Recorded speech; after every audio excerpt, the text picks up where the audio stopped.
अस्सलाम वालेकुम dear students, welcome to the connected class of chemistry. मैं आपका इंस्ट्रक्टर मोहम्मद इदरीस आपके साथ मौजूद हूँ। आज का जो लेक्चर होगा वो चैप्टर नंबर 7, जिसके टाइटल्स आपके सामने मौजूद हैं। चैप्टर जो है वो सल्फ़र, नाइट्रोजन और ऑक्साइड्स का है, मेटल्स का है। तो सल्फ़र और नाइट्रोजन को हमने किसी हद तक डिस्कस किया है।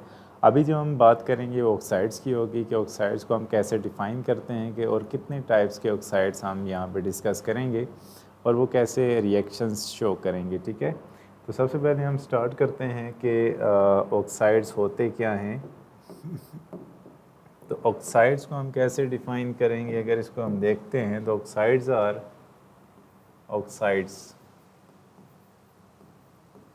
ऑक्साइड्स क्या होते हैं? दीज आर बाइनरी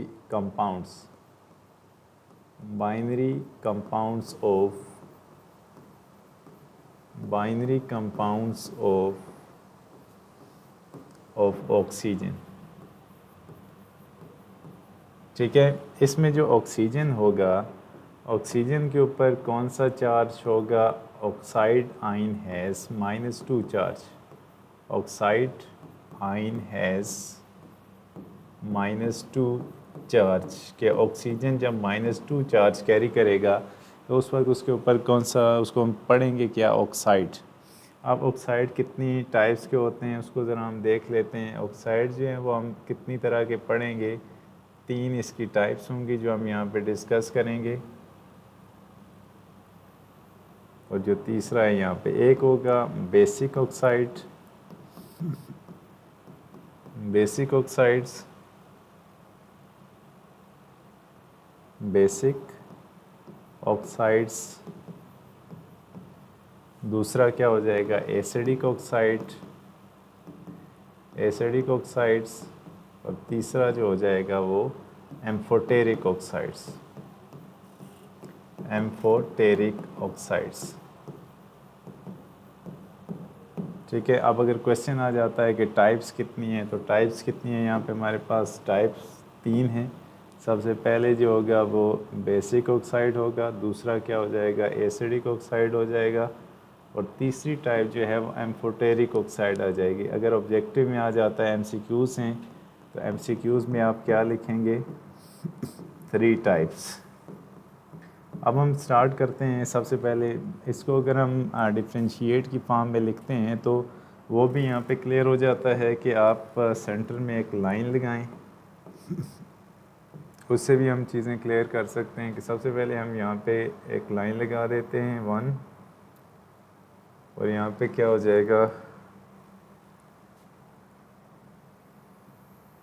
1, इसके साथ यहाँ पे 2, और तीसरा कॉलम एम्फोटेरिक के लिए आ जाएगा। इसको ज़रा स्टार्ट करते हैं। सबसे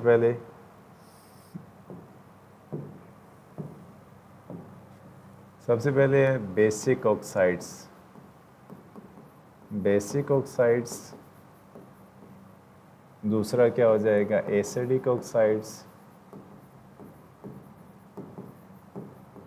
और तीसरा क्या हो जाएगा? Amphoteric oxides.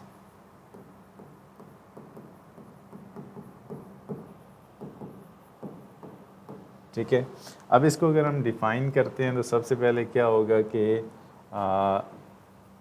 बेसिक ऑक्साइड्स क्या होते हैं? Oxides of metals, oxides of metals. ठीक है, एसिडिक ऑक्साइड्स कौन से होते हैं? Oxides of non metals, oxides of non metals. अब तीसरा क्या होता है? एम्फोटेरिक। इसमें क्या होता है कि ये डुअल नेचर के होते हैं। डुअल नेचर के कैसे होंगे कि इनकी जो प्रॉपर्टीज़ होती हैं, इसको अगर हम लिखें तो both properties of acids and base.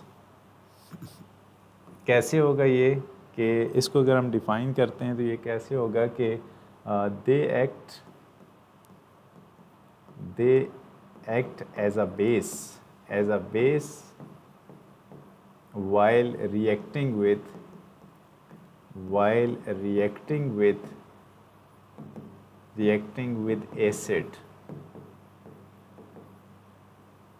while reacting with acid and vice versa। ठीक है, कि जब ये बेस के तौर पे एक्ट करेंगी, जब ये एसिड के साथ रिएक्ट करेंगी, और एसिड के तौर पे एक्ट करेंगी जब ये बेस के साथ रिएक्ट करेंगी। तो इसके रिवर्स मैंने लिख दिया है। अब ज़रा आते हैं कि इसके एग्जांपल में हम क्या लिख सकते हैं। तो एग्जांपल में क्या है, मेटालिक ऑक्साइड्स का मतलब है क्या है कि Na2O फॉर एग्जांपल। उसके बाद क्या हो जाएगा, potassium oxide KO2। Acidic oxide की एग्जांपल अगर लिखते हैं तो CO2। नॉन मेटल्स के जितने भी ऑक्साइड्स होते हैं वो क्या होंगे, दो। इसके अगर हम एग्जांपल लिखते हैं यहाँ पे, तो ये एग्जांपल्स क्या आ जाएंगी, AlCl, Al, यहाँ पे मैंने जो चीज़ लिखनी है, यहाँ पे जो है this is Al2O3 aluminium oxide, और दूसरा जो है Al2O3, और दूसरा जो है जिंक ऑक्साइड। ठीक है, और वाटर जो है वो भी क्या है, एम्फोटेरिक ऑक्साइड होता है, H2O जो मैंने यहाँ पे लिखा है। इसके रिएक्शंस को भी हम देखते हैं ज़रा, एक और भी आप लिख सकते हैं, जैसे कैल्शियम ऑक्साइड भी क्या है, बेसिक इन नेचर है। और अगर आप कोई और नॉन मेटल यूज़ करते हो, फास्फोरस ऑक्साइड, फास्फोरस पेंटा ऑक्साइड है, P2O5। ठीक है, तो ये भी क्या है, यहाँ पे कुछ आप जितने भी आप नॉन मेटल यूज़ करोगे तो उसके जो ऑक्साइड्स होते हैं वो नॉन एसिडिक ऑक्साइड्स होते हैं। यहाँ पे जो डेफिनेशन है कि इसको हम एसिडिक और बेसिक क्यों कंसिडर कर रहे हैं, तो उसके लिए ये है कि they generate acid, they generate base, they are basic. क्यों they are basic, because they generate base, they generate base while reacting with water,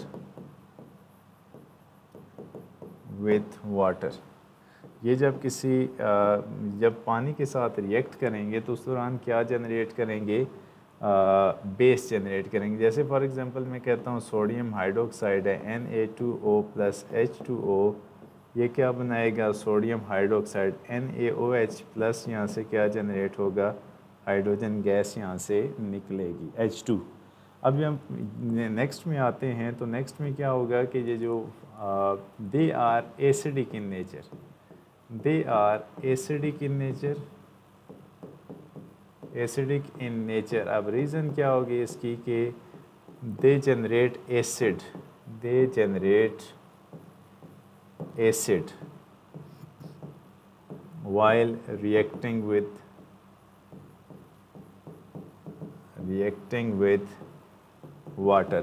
जब आप इसको पानी के साथ रिएक्ट करेंगे, जैसे CO2 है, इसको आप पानी के साथ रिएक्ट करेंगे तो क्या जनरेट होगा, यहाँ से कार्बोनिक एसिड जनरेट होगा H2CO3। अब इस बाय नेम इसको हम देख सकते हैं कि एक जो है वो बेस जनरेट कर रहा है, ये NaOH क्या है, बेस है, और यहाँ पे अगर हम इसको देखें तो यहाँ से एसिड जनरेट हो रहा है। तो बाय नेम जो हमने इसके नाम लिखे हैं कि बेसिक ऑक्साइड क्या है और एसिडिक ऑक्साइड क्या है। अब हम आते हैं एम्फोटेरिक ऑक्साइड की तरफ। अगर हम जो आपकी बुक के ऊपर रिएक्शन दिया गया है पहला, वो क्या है कि अगर हम इसको लिखते हैं Al2O3 को, Al2O3 अगर इसको हम HCl के साथ ट्रीट करते हैं, इक्वेशन को आप खुद बैलेंस कर लीजिएगा, तो यहाँ से ये एज अ बेस एक्ट करता है और यहाँ से AlCl3 प्लस H2O जनरेट होता है। अगर ये बेसिक होता तो फिर ये डुअल नेचर ना शो करता। जैसे मैंने लिखा कि जब ये एसिड के साथ रिएक्ट करते हैं तो एज अ बेस एक्ट करेंगे, और यही Al2O3 किसी बेस के साथ रिएक्ट करेगा, सोडियम हाइड्रोक्साइड, तो ये इसकी अब ये प्रॉपर्टीज़ क्या हो गई हैं, एसिडिक हो गई हैं। यहाँ से ये क्या जनरेट करेगा, sodium aluminate, sodium AlOH whole 4 आ जाएगा। इसको हम क्या लिखेंगे, सोडियम एल्यूमिनेट। ठीक है, इसको अगर हम देखें तो आपको नज़र आ रहा है। ठीक है, थोड़ा सा हम इसको मज़ीद जो है वो, हाँ, अब जो यहाँ पे चीज़ है, आगे हम मज़ीद इसको लेके चलते हैं।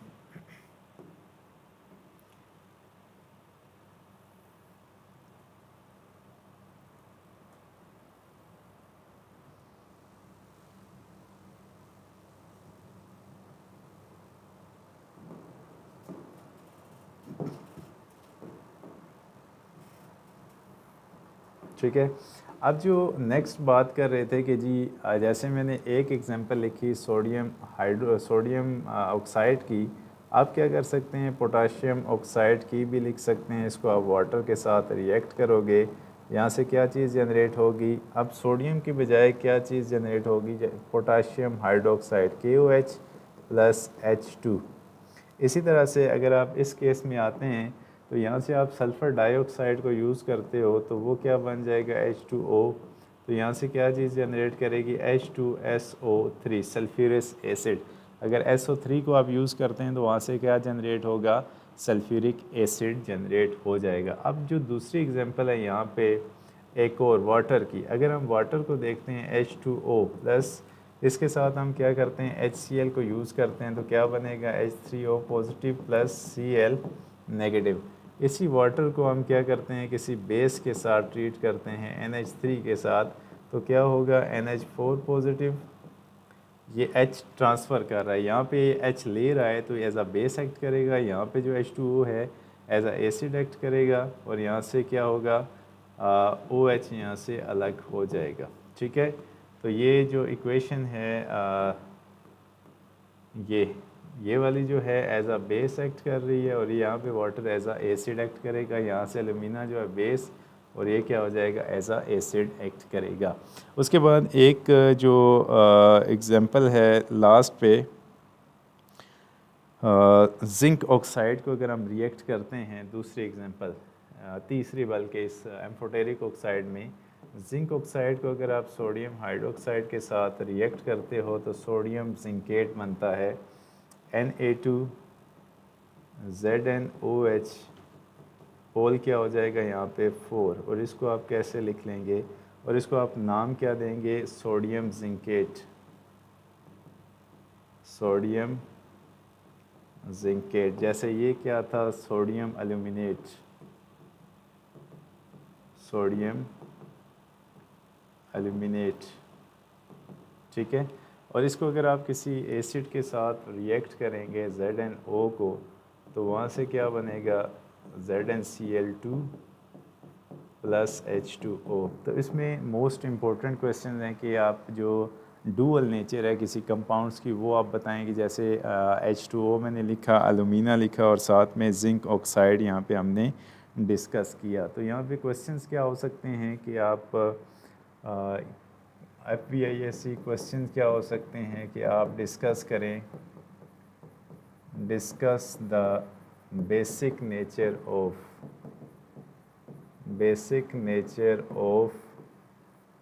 Na2O, K2O और CaO। एक क्वेश्चन ये हो सकता है, इसी तरह से एसिडिक का हो सकता है, या differentiate between acidic and basic oxides, acidic and basic oxides. और तीसरा क्या हो सकता है कि आप डिफाइन एम्फोटेरिक ऑक्साइड्स और गिव सम एग्जांपल्स। या ये भी हो सकता है कि आप बताएं कि show that Al2O3 is amphoteric in nature. ठीक है, कि ये जो है एम्फोटेरिक किस वजह से, आप इसके लिए केमिकल इक्वेशन लिखेंगे तो ये इस स्लाइड में से जो क्वेश्चन बन सकते हैं वो आपके सामने हैं। अच्छा, उसके बाद जो नेक्स्ट हमने पढ़ना है general characteristics of acid, general characteristics of metals. तो इसको हम ज़रा स्टार्ट करते हैं। टॉपिक नंबर 2 है जनरल कैरेक्टरिस्टिक्स आर प्रॉपर्टीज़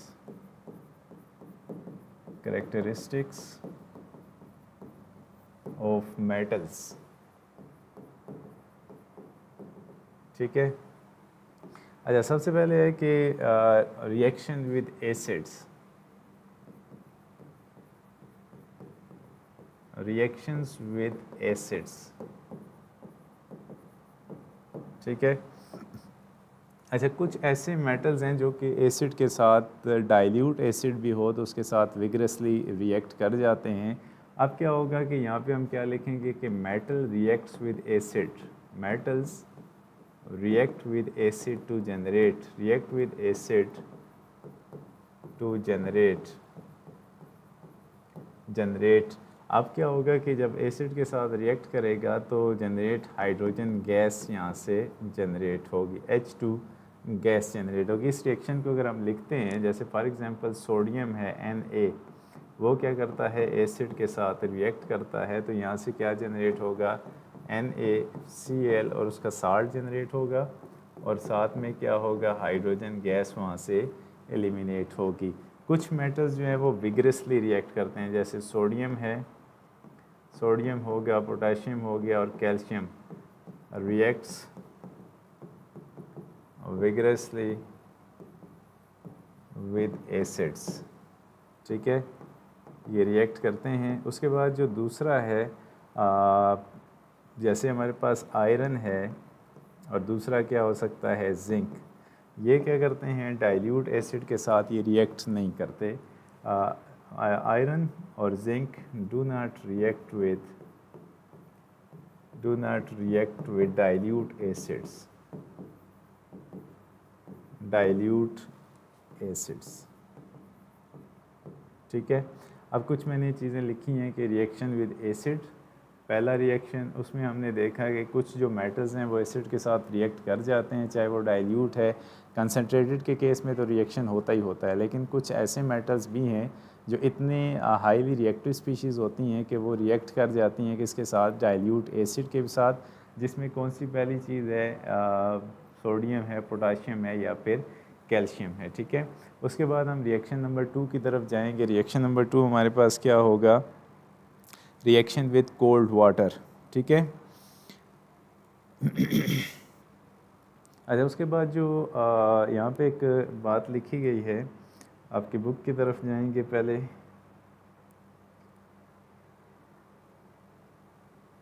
ठीक है, यहाँ से हम आगे चलते हैं। ऑक्साइड्स हमने पढ़ा। अब जो जनरल करेक्टरिस्टिक्स ऑफ मेटल्स हैं, इसमें पहला जो हमने लिखा कि डाइल्यूट एसिड्स, साल्ट और हाइड्रोजन गैस यहाँ से जनरेट हो रही है, ठीक है। और उसके साथ हमने कुछ सोडियम और पोटाशियम और कैल्शियम को लिखा, लेकिन कुछ जो है मैग्नीशियम और जो जिंक है स्टेडली रिएक्ट, जिंक और iron react steadily producing bubbles of hydrogen. Copper और सिल्वर और gold do not react with dilute acid. इस चीज़ को हम थोड़ा सा चेंज करेंगे।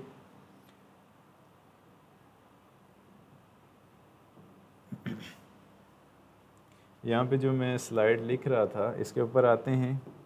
तो यहाँ से जो चीज़ है इसको आपने ठीक करना है। यहाँ पे जो आयरन है, यहाँ पे मैंने कुछ एलिमेंट्स लिखे, इसको आप ठीक कर लें। जैसे मैग्नीशियम है, जिंक है और आयरन है, ये क्या करेंगे, स्टेडली, स्टेडली मीन कि आहिस्ता आहिस्ता स्टेडी इनका रिएक्शन होगा। Steadily react with dilute acid. जो रिएक्ट नहीं करेगा वो कौन सा होगा, कॉपर, डू नॉट, कॉपर हो गया। और जैसे दूसरा कोई एलिमेंट हम लेते हैं silver, do not react with dilute acid, react with dilute acid. ये यहाँ पे AU क्या है, गोल्ड है। गोल्ड को अगर आपने डिज़ोल्व करना है तो ये किसी एसिड में इतनी आसानी के साथ डिज़ोल्व नहीं होता। जाबिर बिन कियान ने एक सॉल्यूशन बनाया था जिसको हम क्या कहते हैं, एक्वारिजिया। एक्वारिजिया क्या होता है, ये कंसनट्रेटेड सॉल्यूशन होता है HCl और HNO3 का। तो ये क्या करता है, इस गोल्ड को भी अपने अंदर डिज़ोल्व कर लेता है। तो गोल्ड या कॉपर जो है वो डाइल्यूट एसिड के साथ रिएक्ट नहीं करेंगे, लेकिन अगर हम इस तरह का कोई सॉल्यूशन यूज़ करते हैं जैसे एक्वारिजिया है तो वो उसको अपने अंदर डिज़ोल्व कर लेगा। ठीक है, तो यहाँ पे आप इसको नोट कर सकते हैं। अच्छा, उसके बाद नेक्स्ट है रिएक्शन विद एसिड हो गया। उसके बाद है अगला reaction with cold water. Reaction number 2, क्या कोई मेटल हैं जो कि कोल्ड वाटर के साथ रिएक्ट कर सकते हैं? Reaction with cold water.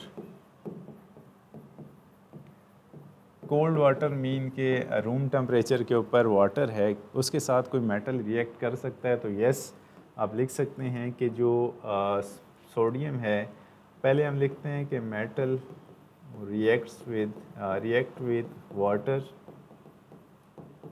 Water to generate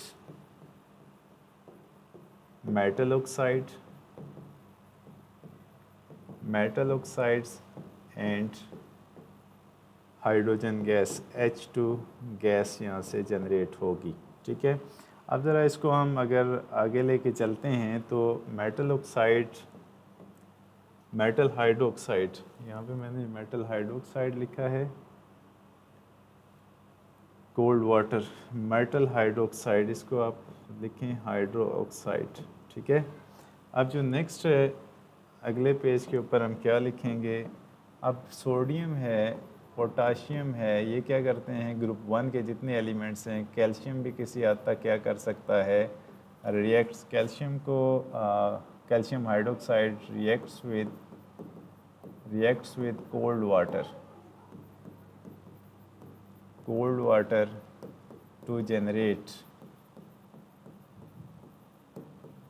to generate hydroxides. ठीक है, अब इसका रिएक्शन आप कैसे लिख सकते हैं? जैसे मैं लिखता हूँ सोडियम है, सोडियम को आप वाटर के साथ रिएक्ट कर रहे हैं, तो इससे क्या बनेगा? सोडियम हाइड्रोक्साइड, और यहाँ से हाइड्रोजन गैस जनरेट होगी। कुछ ऐसे एलिमेंट्स भी हैं जो कि ठंडे पानी के साथ रिएक्ट नहीं करते इतनी आसानी के साथ, कि उनका रिएक्शन जो है वो इतना फास्ट नहीं हो सकता। तो उसके लिए कौन से एलिमेंट्स हो सकते हैं? Metal like magnesium react slowly cold water but faster with hot water. Iron और जिंक जो हैं कोल्ड वाटर के साथ इतनी जल्दी रिएक्शन नहीं करेंगे। तो आप ये भी लिख सकते हैं कि जो मैग्नीशियम है react slowly with cold water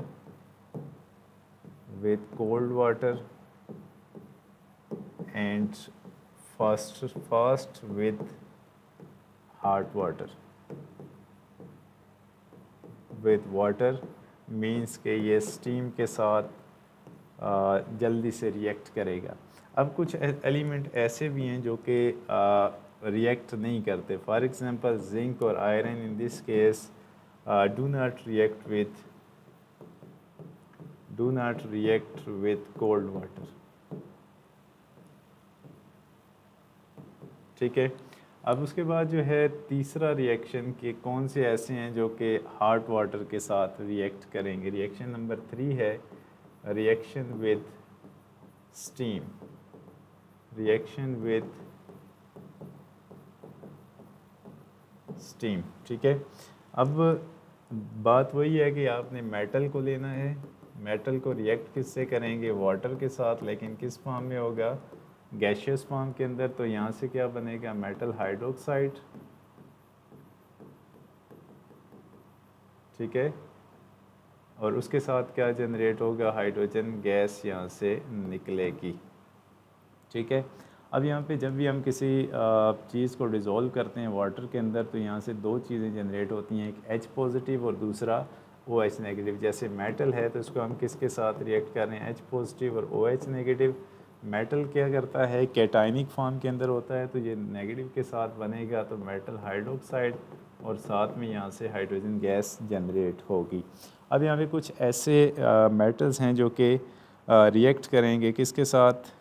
यहाँ पे एक और चीज़ भी है जो कि हमने नॉर्मली चेंज करना है इस बिहेवियर को। वैसे मैंने आपको यहाँ पे बताया है कि जब भी मेटल को रिएक्ट करते हैं तो वो ये चीज़ बनती है, लेकिन अब यहाँ पे थोड़ा सा बिहेवियर आपने देखना है कि जब स्टीम के साथ, उसमें भी आपके पास वेपर स्टेट हैं, लेकिन जो स्टीम होगी उस केस में क्या होगा कि क्या बनेगा? मेटल ऑक्साइड बनेगा। ठीक है, और उसके साथ क्या जनरेट होगा, हाइड्रोजन गैस।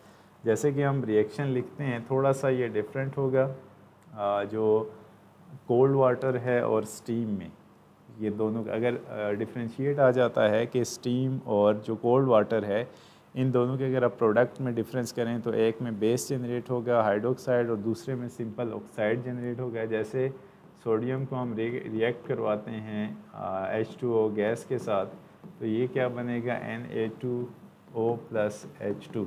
यहाँ पे जो जनरेट होगा वो सोडियम का ऑक्साइड जनरेट होगा और साथ में हाइड्रोजन गैस यहाँ पे निकलेगी। तो कुछ ऐसे जो मेटल्स हैं जैसे ग्रुप 1 के हैं पोटाशियम और सोडियम और पोटाशियम विग्रेसली रिएक्ट विथ, ये रिएक्ट करते हैं, हाईली रिएक्टिव होते हैं, विग्रेसली रिएक्ट, ठीक है। कुछ जो हैं जैसे मैग्नीशियम है, मैग्नीशियम कैन रिएक्ट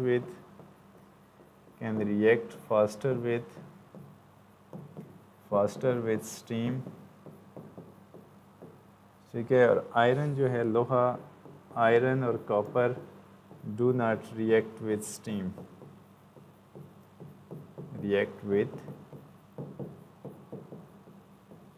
स्टीम, ठीक है। तो कुछ ऐसे एलिमेंट्स हैं जो कि स्टीम के साथ रिएक्ट नहीं करेंगे। तो ये चीज़ आपने अब इसमें एक ऐसा रिएक्शन भी है जैसे कि आप सोडियम को या पोटाशियम को अगर रिएक्ट करते हैं तो उसमें ऐसे कुछ विगरस रिएक्शन भी होते हैं। जैसे आप कोल्ड वाटर में भी सोडियम को फेंकते हो तो ये ब्लास्ट कर जाता है, ठीक है। लेकिन इसको ऐसे आप टेस्ट नहीं कर सकते हैं कि इसका रिएक्शन और विगरस हो सकता है, इसको आप कंट्रोल नहीं कर पाएंगे, नुकसान भी हो सकता है। तो इस हवाले से आपने इसको कंट्रोल करना है। तो आज का जो लेक्चर था वो बेसिकली बेस कर रहा था जो हमारे पास टाइप्स ऑफ ऑक्साइड्स थी, बेसिक ऑक्साइड, एसिडिक ऑक्साइड और एम्फोटेरिक ऑक्साइड। और उसके साथ जो दूसरा हमने डिस्कस किया है कि reaction of characteristics properties of metals के मेटल एसिड के साथ कैसे रिएक्ट करते हैं। सारों की जो रिएक्टिविटी है वो सेम नहीं हो सकती, कुछ उसमें से इतना तेज़ी के साथ रिएक्शन करते हैं, कुछ जो है वो टाइम लगाते हैं और कुछ बिल्कुल उसके साथ रिएक्ट नहीं करते। जैसे कि पहले हमने डिस्कस किया कि रिएक्शन विद एसिड्स, तो उसमें जो HCl है, जैसे अगर हम सोडियम, पोटाशियम या ग्रुप 1 के एलिमेंट्स को लेते हैं तो ये हाईली रिएक्टिव होते हैं, ये डाइल्यूट कंसनट्रेटेड दोनों एसिड के साथ रिएक्ट कर जाते हैं। लेकिन कुछ ऐसे मेटल्स होते हैं जो कि रिएक्ट नहीं करते, जैसे मैग्नीशियम है, जिंक है या आयरन है, आहिस्ता आहिस्ता रिएक्ट करेंगे डाइल्यूट के साथ। और कुछ जो होते हैं नोबल मेटल जिन्हें हम कह सकते हैं वो Ag या कॉपर या Au गोल्ड, ये रिएक्ट नहीं करते डाइल्यूट के साथ। अगर इसको आपने डिज़ोल्व करना है जैसे गोल्ड है तो उसके लिए एक तेज़ाबों का मिक्सचर होता है जिसको एक्वारिजिया कहते हैं, जो कि जाबिर बिन हियान ने डेवलप किया था। ये गोल्ड उसके अंदर डिज़ोल्व हो सकता है। उसके बाद रिएक्शन विद कोल्ड वाटर, इससे क्या जनरेट होगा, हाइड्रोक्साइड। और दूसरा जो था नेक्स्ट लास्ट पे आपके सामने है कि डाइल्यूट जो कोल्ड वाटर है उसके साथ हाइड्रोक्साइड और सारे के सारे मेटल कोल्ड वाटर के साथ रिएक्ट नहीं कर सकते। कुछ जो हैं वो आहिस्ता करेंगे और कुछ बिल्कुल नहीं करते। इसी तरह से कुछ जो हैं वो स्टीम के साथ रिएक्ट करेंगे और कुछ जो हैं वो स्टीम के साथ भी रिएक्ट नहीं करते, ठीक है। तो यहाँ पे ये था आज का लेक्चर, इसमें हमने ये चीज़ें सीखी हैं। कल इंशाल्लाह जो है वो रिएक्टिविटी सीरीज़ से दोबारा स्टार्ट करेंगे। अगर आपका कोई क्वेश्चन होता है तो आप यूट्यूब के कमेंट सेक्शन में ऐड कर सकते हो। मैं आपका इंस्ट्रक्टर मोहम्मद इदरीस साहब से इजाज़त चाहूँगा। अल्लाह हाफ़िज़।